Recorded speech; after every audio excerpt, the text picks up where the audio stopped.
জাতীয় কবি কাজী নজরুল ইসলামের ৫০তম মৃত্যুবার্ষিকী আজ।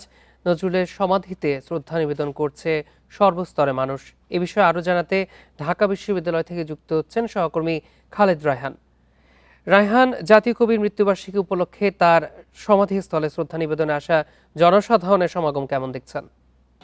দেখুন, সকাল 6:30 থেকে মূলত এই সমাধিসৌধতে কিন্তু সাধারণ মানুষ থেকে শুরু করে বিভিন্ন পর্যায়ের লোকজন তারা কিন্তু এখানে আসতে শুরু করেছেন। যদিও আনুষ্ঠানিক যে কার্যক্রম সেটি কিন্তু আসলে এখনো চলছে। ঢাকা বিশ্ববিদ্যালয়ের পক্ষ থেকে যিনি ভিসি রয়েছেন তিনি থেকে শুরু করে কবি নজরুল ইনস্টিটিউশন থেকে শুরু করে বিভিন্ন জায়গা থেকে কিন্তু আসলে এখানে শ্রদ্ধা জানাতে বিভিন্ন রাজনৈতিক নেতৃত্বের পাশাপাশি বিভিন্ন সাংস্কৃতিক যে সকল সংগঠন রয়েছে তারা কিন্তু আসলে এখানে একে একে আসছেন। সকাল 6:30 থেকে কিন্তু আসতে শুরু করেছেন এবং কাজী নজরুল ইসলামের নাতনি খিলখিল কাজী তিনি কিন্তু আসলে বেশ কয়েকটি অভিযোগ করে গেছেন। তিনি এখানে এসেছেন, তিনি সকালে এসে যেটি জানিয়েছেন যে তার প্রথম যে অভিযোগ সেটি হচ্ছে যে জাতীয় জাদুঘরে একটি নজরুল কর্নার ছিল, সেটি কিন্তু আসলে পরবর্তী সময় তুলে ফেলা হয়েছে, যেটি কিন্তু আসলে দুঃখজনক এবং এটি জাতির জন্যও একটি দুঃখজনক ঘটনা বলে তিনি কিন্তু মন্তব্য করেছেন। এবং একই সঙ্গে বিভিন্ন স্কুল কলেজে যেভাবে বিশ্ববিদ্যালয়ে নজরুলকে গুরুত্ব দেওয়া হয় সেভাবে স্কুল কলেজগুলোতেও যাতে কাজী নজরুলকে গুরুত্ব দেওয়া হয়।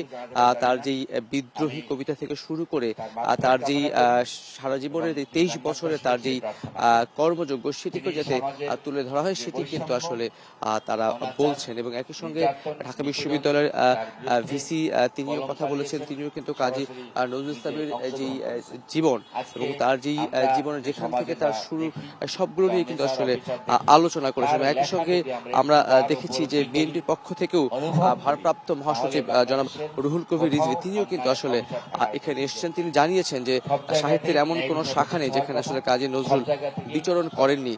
এবং কাজী নজরুল ইসলাম যে সমাজের বৈষম্যের বিরুদ্ধে প্রথম থেকে সোচ্চার ছিলেন এটিও কিন্তু এখানে যারা আসছেন তাদের প্রত্যেকের কথায় সেটি কিন্তু ফুটে উঠেছে। এবং একই সঙ্গে তিনি সকালের সমস্ত সামাজিক অন্যায় এবং একই সঙ্গে তিনি যে সময়তে তার লেখালেখি করেছেন সকল লেখনীকে সকল রকমের রাঙানিকে চোখ রাঙানিকে উপেক্ষা করে তিনি কিন্তু তার যে লেখা সেটিকে তিনি লিখে গেছেন।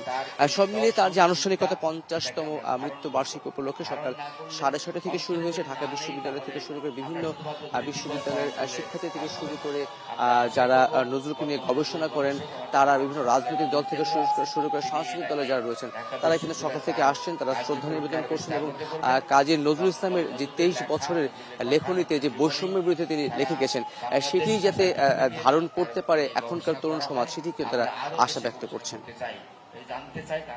জাতীয় কবির মৃত্যুবার্ষিকী উপলক্ষে তার সমাধিস্থল ঢাকা বিশ্ববিদ্যালয় থেকে জানাচ্ছিলেন সহকর্মী খালেদ রায়হান।